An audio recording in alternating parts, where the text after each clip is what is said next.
நமக்கு ஜீவதசையில மனுஷியாலா பிறக்கிறது அப்படிங்கிறதே ரொம்ப துர்லபம்னு சொல்றார். எத்தனையோ ஜந்துக்கள் சிருஷ்டிக்கப்படுறது, அதுல மனுஷியாலா சிருஷ்டிக்கப்படுறது அப்படின்னாக்க எத்தனையோ ஜென்மால பண்ண புண்ணியத்தினால ஒரு மனுஷனா நம்ம சிருஷ்டிக்கப்படுறோம். நமக்கு கண்ணுக்கு இருந்தா போல புழு பூச்சிகள்னு எத்தனையோ சிருஷ்டியா இருக்கு. ஆனா அதுக்குள்ளேயும் ஜீவன் தான் இருக்கு, நமக்குள்ளேயும் ஜீவன் தான் இருக்கு. ஆனாலும் இந்த ஜென்மா மட்டும் ரொம்ப சிரேஷ்டம்னு சொல்றதுக்கு என்ன காரணம்னு கேட்கிறான். மனுஷ ஜென்மா உத்தமம்னு சொல்றதுக்கு காரணம் என்னன்னா, நம்ம என்ன காரியம் பண்றோமோ ஏன் தெரிஞ்சு பண்றோம். நமக்கு சிக்ஸ்த் சென்ஸ் சொல்றா, ஷண்மதின்னு சொல்லக்கூடியதான ஆறாவது அறிவு, தமிழ்ல பகுத்தறிவுன்னு சொல்ற. அழகா பகுத்து பார்த்து தெரிஞ்சுக்கலாம் என்ன கிரியை பண்றோமோ ஏன் பண்றோம் தெரிஞ்சு பண்றோம். அதுல நமக்கு பாப்பம் வரப்போறதா இல்ல புண்ணியம் வரப்போறதா அப்படின்னு தெரிஞ்சுக்கிறதுக்கு சித்தமா இருக்கக்கூடியதான ஒரே ஒரு ஜென்மா மனுஷ ஜென்மம். வேற எந்த ஜந்துவா பிறந்துட்டாலும் இந்த பாப புண்ணியத்தை விவேச்சனம் பண்ணதை டிஃபரன்ஷியேட் பண்ணிக்கிறதுக்கு அர்ஹமா இருக்க போறது இல்லை. ஆனா மனுஷனா பிறந்துட்டா பாப புண்ணியத்தை விவேச்சனம் பண்றது மட்டும் இல்ல, பாபத்துக்கு ரொம்ப சுலபமா பிராயச்சித்தமும் பண்ணிட்டுலாம். பாபம் பண்ணிட்டா அதுக்கு பிராயச்சித்தம் பண்ணிட்டாக்க ரொம்ப சிரேட்டமான ஒரு ஜென்மால நமக்கு எதுக்காக சிருஷ்டிக்கப்பட்டிருக்கோம், அந்த பர்பஸ் ஆஃப் லைஃப் அப்படிங்கிறதையும் நம்ம டெஸ்டினி என்னங்கிறதையும் தெரிஞ்சுக்கிறதுக்கு அர்ஹமா இருக்கக்கூடியதான ஒரு ஜென்மா அது. அப்படிப்பட்ட உத்தமமான ஜென்மால இன்னைக்கு பார்த்தீங்கன்னாக்க ரொம்ப பெரிய விசேஷத்துல கலந்துட்டு இருக்கோம் எல்லாரும். இதுக்கு ருத்ர ஏகாதசினி அப்படின்னு பேர். இதுக்கு இந்த ருத்ர ஏகாதசினிங்கிறது எல்லா சமயத்திலையும் பண்ணிக்கலாமா, ஏன் இப்ப சட்சப்த பூர்த்தி சதாபிஷேகத்துக்கு முன்னாடி மட்டும் பண்ணிக்கிறா அப்படின்னு கேட்டா, இது பார்த்தீங்கன்னாக்க எல்லா பெரிய ரிஷிகள்லாம் சேர்ந்துட்டு ஒரு இடத்துல சம்மேளனம் பண்றா, ஒரு மீட்டிங் மாதிரி. அப்ப கேட்கிறாளாம், ரிஷிகள்லாம் தனக்குன்னு எதுவும் கேட்டுக்க மாட்டா. அவ எல்லாரும் சேர்ந்துட்டு ஜாப்பாலாத ரிஷிகள் எல்லாம் பேசுறச்சு, இந்த லோகத்துல இருக்கவா எல்லாருக்கும் ஏதோ ஒரு கஷ்டம் இருக்கு. கஷ்டம் இல்லாம யாராவது ஒருத்தர் இருக்கான்னு கை தூக்கணும் அப்படின்னாக்க 2 வயசு குழந்தை மட்டும் தான் கை தூக்கும். அதுக்கு என்னன்னே தெரியாது, தான் லோகத்துக்குள்ள வேற லோகத்துல இருக்கிறதுனால. ஆனா மனுஷனா பிறந்துட்டாக்க இதுக்கு பேரே மிஸ்ரலோகம்னு பேர். ஒரு நிமிஷம் 10 நிமிஷம் சந்தோஷமா இருக்கும், அடுத்த 10 நிமிஷம் ஏதோ ஒரு துக்கம் வந்துடுறது. இப்படி மாறி மாறி மாறி மாறி நமக்கு இருக்கக்கூடியதான விவகாரம் இருக்கு. ஆனா இவா எல்லாரும் நல்ல கதி பாபம் இல்லாம இருக்கணும்னா என்ன பண்ணணும்னு சொல்லி எல்லாரும் பேசிட்டாலாம். ஜாபாலாத ரிஷிகள்லாம் கேட்கவே அப்போ சொல்றாராம், எதை பண்ணாக்க பாபங்கள்லாம் போகும்னு கேட்ட உடனே, கிம்ஜப்யேனா அமிர்தத்வன்னோ ப்ரூஹீதி, எதை பண்ணிட்டாக்க அமிர்தத்வங்கிறது கிடைச்சிடும் அப்படின்னு கேட்கிறார். அப்ப சொல்றார், சத ருத்ரியே நேதி, எந்த இடத்துல 100 விதமான ருத்ரங்களை சொல்றதோ அதை சொன்னாக்க பாப்பங்கள் எல்லாம் வேணும்னு சொல்றார். இன்னைக்கு காத்தால சங்கல்பம் பண்ணி வச்சார், இப்ப சாயங்காலம் சங்கல்பம் பண்ணி வச்சார். அந்த சங்கல்பத்துல பார்த்தீங்கன்னாக்க சொல்றது எத்தனை விதமா நமக்கு பாப்பம் வந்து சேர்றதுங்கிறத சொன்னார். எல்லாரும் கவனிச்செல்லாம் தெரியல. மகாபாதகம், உபபாதகம், அதிபாதகம், சங்கலீகரணம், மலினீகரணம், அபாத்திரீகரணம், ஜாதி பிரம்சகரணம், கிருமிகீட்டவதம்னு கிட்டத்தட்ட 9 வகையா நம்ம பாப்பங்கள்லாம் சேர்ந்துக்கிறோம். 9 வகை அப்படின்னாக்க டைப்ஸ் ஆஃப் சின்ஸ். அதுக்குள்ள அத்தனை இருக்கு, கிளாஸ் சப் கிளாஸ் தனித்தனியா பிரிக்கிறா பாபத்துக்கு. இத்தனை வகையான பாபங்கள் நமக்கு தெரிஞ்சோ தெரியாமலோ பண்ணிடுறோம். ஒரு கொசு அடிச்சா அது ஒரு பாபத்துல போய் சேருது, கிருமிகீட்ட வதம்னு பேர் அந்த பாபத்துக்கு. அதே மாதிரி அப்பாவை வாப்போன்னு கூப்பிட்டுட்டா ஜனகாதி யுஷ்மச்சப்த பிரயோகாதீனம், அது ஒரு பாபத்துல போய் சேர்றது. ஸ்நானம் பண்ணாம சாப்பிட்டுட்டா ஒரு பாபம் வந்துடும், அஸ்நாத போஜனம். நக்ன ஸ்நானம், வஸ்திரம் இல்லாம ஸ்நானம் பண்ணிட்டா ஒரு பாபம் வந்துடும். இது மாதிரி நமக்கே தெரியாது என்னென்ன பாபம் இருக்குன்னு. இது மாதிரி நிறைய பாபங்கள்லாம் இருக்கு. இந்த பாபம் நமக்கு தெரிஞ்சோ தெரியாமலோ பண்ணிடுறோம். சில பேர் மகாபாதகங்கள்லாம் கூட பெரிய 5 பெரிய பாபம் சொல்றா, க்ரீம் லேயர்ல இருக்கக்கூடிய பாபம், இந்த பாபத்தை கூட பண்ணிடுவா. ஆனா எதை பண்ணாலும் பெரிய பாபம்னு இருக்கக்கூடிய 5 பெரிய பாபம் போகாது. பிரம்மஹனன, சுராபான, ஸ்வர்ணஸ்தேய, துருதார கமன, தது சம்சர்காக்கியன்னு பெரிய 5 பாபம் சொல்றாரு. எது பெரிய பாபம்னு கேட்டா நம்ம எது பெரிய பாபம்னு நினைச்சுப்போம் தெரியாது. ஆனா இவர் சொல்றாரு எது பாபம்னு. பிரம்மஹனன, பிராமணனை வதம் பண்றது, பிராமணன் நிந்தனை பண்றது பண்ணக்கூடாதுன்னு சொல்றார், ஃபர்ஸ்ட் எடுக்கிறார். 2வது சுராபான, மயக்கம் தரக்கூடியதான ஒரு வஸ்து, கடிச்சு மின்னு சாப்பிட்றதோ இல்லை குடிச்சாக்க மயக்கம் வரதோ, ஜிம்மத்துவம்னு சொல்லுவாங்க மயக்கத்துக்கு. அந்த மயக்கம் தரக்கூடிய வஸ்து எடுத்துக்கூடாதுன்னு சொல்றார், அதை எடுத்துட்டா ஒரு பாபம். ஸ்வர்ணஸ்தேக, தங்கத்தை திருடுறது, பணத்தை திருடுறது, ஏமாத்துறது, இது பெரிய பாபத்துல 3வது பாபமா இருக்கு. அப்புறம் குருதார கமன, குரு பத்னி அந்நிய பத்னி அவளோட சேர்ந்து கவனம் பண்றது, இந்த மாதிரி விஷயங்கள்லாம் பெரிய 4 பாபம்னு சொல்ற. இந்த 4 பாபத்தோட 5வது பாபம் என்னன்னு கேட்டீங்கன்னாக்க நமக்கு அப்பதான் வைத்தியமே பிடிச்சிருக்கு. இந்த 4 பாபத்துக்கும் சும்மாவே கூட போறாம இருக்கும். நான் வந்து அதெல்லாம் எடுத்து ட்ரிங்க்ஸ்லாம் எடுத்துக்க மாட்டேன், சும்மா கூட போயிட்டு வருவேன்றான். அவனுக்கும் அதே பாபம் வந்துடும் சொல்லுது. இந்த 5 பாபம் எது பண்ணாலும் போகாது. எது பண்ணாலும் போகாதுன்னா, நதியில போய் ஸ்நானம் பண்ணா, கங்கையில ஸ்நானம் பண்ணா போகாதுன்றார். எப்போ போகும்னு கேட்டா சிவாராதனால போயிடுறதுன்றார். முச்சியதே சர்வ பாபைஹி, இந்த மகாபாதகங்கள்லாம் கூட போயிடுறதான் இந்த ருத்ர ஏகாசினிங்கிறத பண்ணிக்கிறதுனால. 11 விதமான ருத்ரன், மகாதேவஹா சிவோ ருத்ரஹா சங்கரஹா நீலலோகிதஹா ஈசானஹா விஜயஹா பீமஹா தேவதேவஹா பகவோத்பவஹான்னு கிட்டத்தட்ட 12 பேர் இருக்கா மொத்தம். அதுல சாம்ப பரமேஸ்வரையும் சேர்த்துட்டாங்க. அந்த 11 விதமான ருத்ரர்களையும் இன்னைக்கு ஆவாகனம் பண்ணி விசேஷமா அவளுக்கு பூஜனங்கள்லாம் நடந்திருக்கு. மகன்யாச பூர்வமா, மகன்யாசத்துல ரொம்ப முக்கியமான பாகங்கள்லாம் இருக்கு. அர்ச்சனைன்னு ஒரு பாகம் இருக்கு. ருத்ரத்தினாலேயே அர்ச்சனை, வேற எந்த சுவாமிக்கும் கிடையாது, பரமேஸ்வரனுக்கு மட்டும்தான். இன்ஃபேக்ட் மொத்த வேதத்திலேயே வந்து வேற எந்த தேவதைக்கும் இவ்வளோ ஜாஸ்தியா மந்திரங்கள் கண்டினியூஸா கிடையாது. கொஞ்சம் கொஞ்சம் வரும். விஷ்ணுக்குனா கொஞ்சம் மந்திரம் இருக்கு, அதே மாதிரி அம்பாளுக்குனா ஒரு இடத்துல மந்திரம் இருக்கு, கொஞ்சம் கொஞ்சமா மந்திரம் இருக்கு. ஆனா தொடர்ந்து இத்தனை அணுவாகம், 11 அணுவாகமா இருக்கக்கூடியதான ஒரே மந்திரம் ருத்ரத்துக்கு மட்டும்தான், வேற எந்த தேவதைக்கும் கிடையாது. அப்படிப்பட்டதான மகா மந்திரத்துல இந்த ருத்ரத்துக்கு விசேஷமே என்னன்னு கேட்டாக்க, ருத்ரங்கிறது எல்லாத்துலயும் இருக்குங்கிறது தான் ருத்ரன் சொல்றது. எதை பார்த்தாலும் ருத்ரனா தெரியணும். உங்காத்து வாத்தியாரை பார்த்தாலும் ருத்ரனா தெரியணும். இங்க பரமேஸ்வரனை பார்த்தா மட்டும் பார்த்து நமக்கு ருத்ரனா தெரியக்கூடாது. எதை பார்த்தாலும் ருத்ரம்னு சொல்றேன். யாரை பார்த்தான்னா சூரியனை பார்த்தாலும் ருத்ரனா இருக்கணும். எப்படி சூரியன் கேட்டா உதிக்கிற சூரியன். உதிக்கிற சூரியனும் எப்படி இருப்பார்? உதிக்கிற சூரியன் பார்த்தா பார்க்கக்கூடியவரா இருப்பார். அதே உச்சியில வந்துட்டா பார்க்க முடியாது. நமஸ்தாம்ராய அருணாய, அதுலயே டிஃபரன்ஷியேட் பண்றா. உதிக்கிற சூரியன் நீதான், உச்சியில வர சூரியனும் நீதான். விருக்ஷேபியோ ஹரிகேஷேபியா, மரமாவும் நீதான் இருக்க, செடியாவும் நீதான் இருக்க, நீயே குதிரையா இருக்க, யானையா இருக்க, எல்லாம் நீதான் இருக்க. எதை பார்த்தாலும் சிவ தத்துவம்னு சொல்லுவாங்க. எதை பார்த்தாலும் பரமேஸ்வரனா தோணணுமா அப்படின்னு தனக்குள்ளேயே சிவனை பார்க்கறதுக்கான ஒரு வழிதான் பரமேஸ்வர தியானம். அப்படி இன்னைக்கு 11 பேர் ஆவாகனம் பண்ணி, மாமா நாளைக்கு வா 2 பேரும் தம்பதிகள் 2 பேரும் நாளைக்கு ஷஷ்டியப்த பூர்த்தி பண்ணிக்க போறாளே, அதுக்காக பூர்வமா இன்னைக்கு வர கிளென்ஸ் பண்றா. டோட்டலா இன்னைக்கு அவரை சுத்தி பண்ணி பூதத்துவம் பண்றதுக்காக தான் இந்த கிரியே பண்றது. அதுலயும் பார்த்தேன்னாக்க மற்ற இடத்துல நம்ம நிறைய பார்த்துருப்போம். இந்த மாதிரி பரமேஸ்வரனை பிரத்யட்சமா கொண்டு வருவாளான்னு தெரியல. பார்த்து மிரண்டு போயிட்டேன். நான் பார்த்துட்டு உள்ள வந்து பார்த்தாக்க அப்படியே பிரத்யட்சமா பரமேஸ்வரனை உட்கார்ந்துட்டு இருக்கிறா போல இருக்கு. எல்லாருக்கும் ஒரு கும்பத்தை வச்சு ஆவாகனம் பண்றதோட சரி, இப்படி விசேஷமா எல்லாரும் அது ஒவ்வொருத்தரும் ஒவ்வொரு விதமா இங்க பாருங்க, இன்னொரு பரமேஸ்வரன் ரெடி பண்ணிட்டு இருக்காரு அவர் பார்க்கறதுக்கு. அப்படி ஒவ்வொருத்தலையும் இத்தனை விஷயங்கள் இருக்கு. அத்தனை விஷயத்தையும் கொண்டு வந்து இன்னைக்கு வந்து பார்த்தீங்கன்னாக்க ரொம்ப விசேஷமா நடந்துட்டு இருக்கு. அப்படின்னாக்க இவா 2 பேருக்காக, திவ்ய தம்பதிகளுக்காக நடக்கிறது. இதுல எத்தனையோ பேர் பெரியவா எல்லாரும் வந்திருப்பேன். நீங்க எல்லாரும் கலந்துக்கணும். நாளைக்கு சண்டே நிச்சயமா எல்லாரும் வரணும். ஏன்னு கேட்டா நாளையோட கிரியை இன்னும் விசேஷமா இருக்க போகுது. ஷஷ்டியப்த பூர்த்தின்னு பேர் அதுக்கு. ஷஷ்டியப்த பூர்த்திங்கிறது எப்ப பண்ணிக்கணும், ஏன் பண்ணிக்கணும்னு கேட்கிறா எல்லாரும். 60 வயசு வரத்துக்கு முன்னாடி 59லேருந்து 58லேருந்து 60க்குள்ள ஒரு வயசு சாந்தி பண்ணிக்கணும். அதுக்கு உக்ரரச சாந்தின்னு பேரு. 60 வயசு முடிஞ்ச உடனே ஷஷ்டியப்த பூர்த்தி சாந்தி, அதுக்கப்புறமா விஜயரச சாந்தி, பீமரத சாந்தி, அதுக்கப்புறம் சதாபிஷேகம், பூர்ணாபிஷேகம், கனகாபிஷேகம்னு அபிஷேகங்கள்லாம் இருக்கு. இதுல இந்த சாந்தி மட்டும் பார்த்தீங்கன்னாக்க நம்ம கிட்ட பக்கத்துல வரக்கூடியதான மிருத்யுவை தள்ளி வைக்கிறதுக்காக பண்ணிக்கிறான். இந்த 60 வயசுல ஒரு வயசுல கரெக்டா பார்த்தீங்கன்னாக்க அந்த குழந்தைகளாம் உடம்பு முடியாம போகும், ஜுரம் வரும், அப்பதான் படுத்தோம் அந்த ஒரு வயசு காலத்துல. அது வராம இருக்கணுங்கிறதுக்காகவே இந்த சாந்தியை பண்றா. எல்லா சாந்திக்கும் தேவதை யாருன்னா பரமேஸ்வரன் தான். அதே மாதிரி அப்தபூர்த்தி சாந்தியில முதல் தேவதை யாரு? திரியம்பக ருத்ரன் தான், பரமேஸ்வரன்.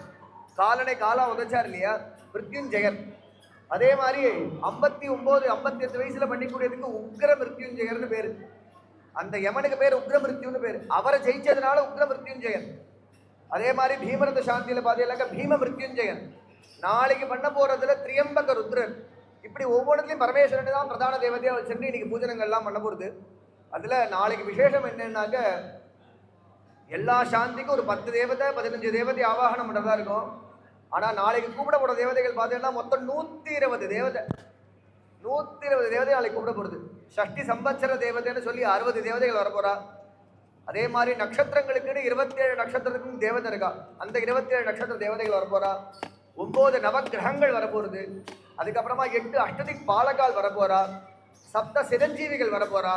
அஸ்வத்தாமோ பலர்வியாசா ஹனுமான் ச விபீஷணா கிருப பரசுராமச்ச சப்தைதே சிரஞ்சீவினான்னு யார் சிரஞ்சீவித்தோடு இருக்காளோ அவள் எல்லாரும் நாளைக்கு கூப்பிட போகிறது. இது மாதிரி மொத்தம் 120 தேவதை நாளைக்கு பிரதானமாக ஆவாகனம் பண்ண போகிறாங்க. இந்த தேவதைகள்லாம் வந்து என்ன பண்ண போறாங்க கேட்டா, மாமாக்கு 60 வயசு முடிஞ்சோடனே ஏன் பண்ணிக்கணுங்கிற கேள்வி வருதோன்னேங்க. இது ஏன் 59ல் பண்ணிக்கூடாதா, ஏன் 62ல் பண்ணிக்கூடாதான்னு கேட்டா, எல்லாராலையும் மொத்தமா 120 வயசு தான் வர முடியும்னு சொல்றது சாஸ்திரம். ஒருத்தரால 120 வயசு தான் மேக்சிமம் வாழலாம் அப்படின்னு தேவதைகள்லாம் சேர்ந்து கொடுக்குறாளாம் ஆயுசை. வசோன் ருத்ராநாதித்யான் மருசோதசாத்யான் ரபூன் யக்ஷான் கந்தர்வாஸ்ச பித்ருகஸ்ச விஸ்வான், யார் யார் தேவதைகள்லாம் ஆயுசை கொடுக்குறான்னு சொல்றா. அதுல தேவதைகள்லாம் ஒவ்வொருத்தரும் 20-20 வயசு கொடுத்துட்றா நமக்கு. இப்படி மொத்தம் 120 வயசு வருது. அந்த 120/2 பண்ணுங்க, 60 இல்லையா? 120ல பாதி போட்டேன்னாக்கா 60. கரெக்டா முதல் காலச்சக்கரத்தை பூர்த்தி பண்றார் மாமா நாளைக்கு. அதுக்காக தான் இந்த காலச்சக்கரத்தை பூர்த்தி பண்றதே. இந்த 60 வயசு எப்படி இருந்தோம், சௌக்கியமா இருந்தோம் இல்லையா? நமக்கு எத்தனை பேர் சேர்ந்து நமக்கு இந்த கிரியைகள்லாம் பண்ணி கொடுத்துருக்கா. பிரம்மாதி தேவதைகள், அதே மாதிரி சங்கரர் பரமேஸ்வரன், அதே மாதிரி மற்ற தேவதைகள் எல்லாருக்கும் ஒரு தேங்க்ஸ் கிவிங் மாதிரி நாளைக்கு பண்ண போகுது. இந்த 60 வயசு நான் சௌக்கியமா வச்சுட்டேன், அடுத்த 60 வயசு வர போறது இனிமேட்டு அதே மாதிரியே மாமா மாமி 2 பேரும் தீர்க்கமா இருக்கணும். அதுதான் விசேஷம். இங்க பிரார்த்தனையே அதான். அடுத்த 60 வயசும் இதே மாதிரியே கிரிக்கெட் ஆடுறது கூப்பிட்டா வரணும் மாமா, ஷெட்டில் ஆடுறது கூப்பிட்டா ஓடி வரணும், அதே மாதிரியே ரேஸ்க்கு ஓடணும், அது மாதிரி சித்தமா இருக்கணும் மாமா மாமின்னாக்க. நாளைக்கு நீங்களா வந்து ஆசீர்வாதம் பண்ணணும். பெரியவாளா இருக்கேன், இந்த மாமாக்கெல்லாம் நாங்கள் போயிருந்தோம், மாமாவுக்கு சட்டபுரி சதாபிஷேகம் நாங்கள் போயிருந்தோம். அதே மாதிரி அவெல்லாம் வந்து ஆசீர்வாதம் பண்ணணும் நாளைக்கு. இதே மாதிரி சதாபிஷேகம், பூர்ணாபிஷேகம், கனகாபிஷேகம் இவா பண்ணிக்கணும். இதே மாதிரி பெரிய ஹாலா புக் பண்ணணும். இதே வாத்தியார் வந்து இது மாதிரி பண்ணணும், நான் வந்து உபன்யாசம் பண்ணணும், நீங்க எல்லாம் பிரார்த்தனை பண்ணணும். ஏன்னு கேட்டா உங்க பிரார்த்தனைக்கு இருக்கக்கூடிய பலம் வேற எதுக்கும் கிடையாது இல்லையா? ஏன்னா இத்தனை பேரை இன்னைக்கு அர்ச்சனை பண்ணி வந்திருக்காரு வாத்தியார். வாத்தியாருக்கு ஒரு பெரிய தேங்க்ஸ் சொல்லணும். ஏன்னு கேட்டா இத்தனை சாமான உத்தரவு வாங்கி வந்திருக்கா அப்படின்னா அதுக்கே பெரிய நமஸ்காரம் பண்ணணும். எத்தனை சாமான் நம்மளால ஊகம் கூட பண்ண முடியாதுன்னு அவ்வளோ எடுத்துட்டு வந்திருக்கா. பையா வந்துட்டே இருக்கு, வரவாலாம் ஏதோ சாமான் வாங்கிட்டே வந்துட்டு இருக்கா. அப்படி இது பரியந்தம் பார்த்தேன்னாக்க ஒரு பெரிய காரியமா நடந்திருக்கு. ஃபர்ஸ்ட் ஹாஃபுக்கு எப்படி பண்ணியிருக்காரு, செகண்ட் ஹாஃப் எப்படி இருக்க போகுதுன்னு பயமா பீதியா இருக்கு பாக்குறதுக்கு. ஏன்னாக்கா இத்தனை எத்தனை போடணும் ஒரு எஃபோர்ட்னாக்க, ஒருத்தர் போடுற எஃபோர்ட்னால இது நடந்துடாது. அவ்வளோ பேர் சேர்ந்து எல்லாரும் சேர்ந்து பண்ணாதான் இந்த எஃபோர்ட் நடக்கும். அப்படி நடந்திருக்கு நம்ம அதுல. நாளைக்கு நடக்க போற கிரியைக்காக இன்னைக்கு பூர்வமா ருத்ரேகாசி பண்ணிக்கிறோம். நாளைக்கு ஷஷ்டிப்த பூர்த்தி பண்ண போறோம். ஷஷ்டிப்த பூர்த்தியில விசேஷமா இத்தனை தேவதைகள் ஆவாகனம் பண்ணது மட்டும் இல்ல, பரமேஸ்வரன் பிரதான தேவதையா இருக்க போறோம் நாளைக்கு. அதனால நீங்க எல்லாரும் இதே மாதிரியே நாளைக்கும் வந்து இதே மாதிரி டிஃபன்லாம் இருக்க போறது, எல்லாரும் சாப்பிட்டுட்டு அவசியமா அந்த காலத்துக்கு முகூர்த்த காலத்துக்கு எல்லாரும் இங்க இருக்கணும். நான் முதல்ல ஒரு 10 நிமிஷத்துக்கு முன்னாடி உபன்யாசம் பண்ண சொன்னா வாசல்ல பானிபூரியெல்லாம் இருக்கு, அதனால எல்லாரும் உடனே வரமாட்டா, சித்த நாள் கழிச்சு பண்ணலான்னு சொல்லி 2 ருத்ரத்துக்கு அப்புறமா உபன்யாசத்தை போட்டுருக்கு. அது மாதிரி நாளைக்கு வந்து இந்த மாதிரி முக்கியமான காலத்தை வெளில போயிடாம எல்லாரும் இந்த முகூர்த்த காலத்தை இங்க இருந்துட்டு அவளை ஆசீர்வாதம் பண்ணிட்டு, சின்னவாளா இருக்கக்கூடியவாளா இருக்கா, அவள் குழந்தை எல்லாம் இருக்கா, அவள் எல்லாரும் அவள்கிட்ட ஆசீர்வாதம் வாங்கிக்கணும். ஏன்னா அடுத்தடுத்து இதே மாதிரி இவாளுக்காக ஷஷ்டிப்த பூர்த்தி வந்து வாழடி வாழிய தீர்க்கமா இருக்கணும்னு சொல்லி நீங்க எல்லாரும் பிரார்த்தனை பண்ணணும், அவளும் ஆசீர்வாதம் வாங்கிக்கணும்னு சொல்லி பூர்த்தி பண்ணிக்கிறேன். நாளையோட கிரியையில இந்த முக்கியமான கட்டத்தை எல்லாரும் கறந்துட்டு அவளுக்கு ஆசீர்வாதம் பண்ணணும்னு பிரார்த்தனை பண்ணிக்கிறேன். ஜெய் சத்குரு மகாராஜ் கி Jai.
Grabe ansatspade daritran niroida yesham purana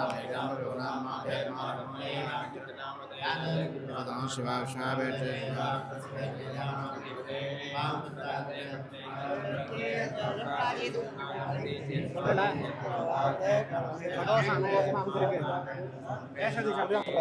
10 வரல 10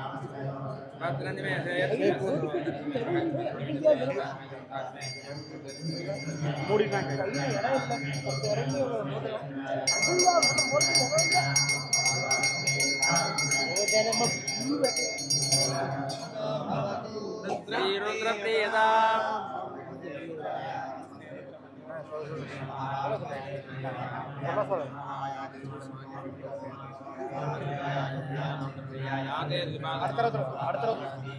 அனிருத்ரா அடுத்து சொல்ல போறேன் சனிப்பிரதான்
முன்னாடி வேற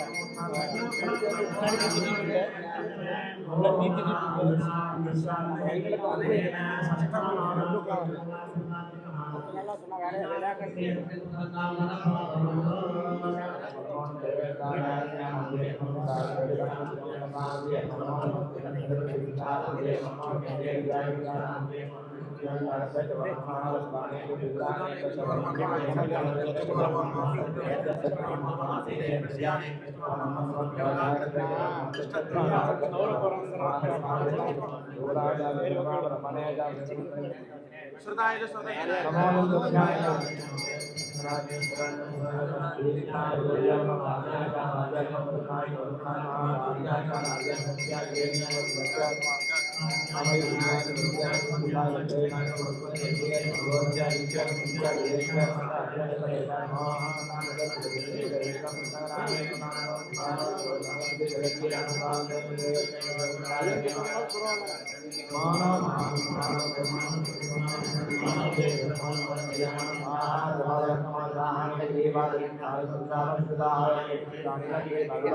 ये भूतानां अधिपतयो जगत् ये अन्य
राकाविया ऊटी सदा वृदा साखा कया निष्ठाया वार्ता हाउ हाउ हाउ अस्मिन् अस्मिन् अस्मिन् अस्मिन् நீங்க மந்திரம் சொல்ல மாட்டேன் சாமி சொல்லக்கூடாது உச்சிவேத வந்து புது எல்லாம் ஏற்றுக்கக்கூடியவா இதே நார்த்தி பீமரத இது இருந்து பீமரத சாந்தி சதாபிஷேகம் நடந்தது அவருக்கு நீங்க சொன்னேன் ஆசீர்வாத செம்ம சொல்லலாம் இது இவனுக்கு தானே சொல்றேன்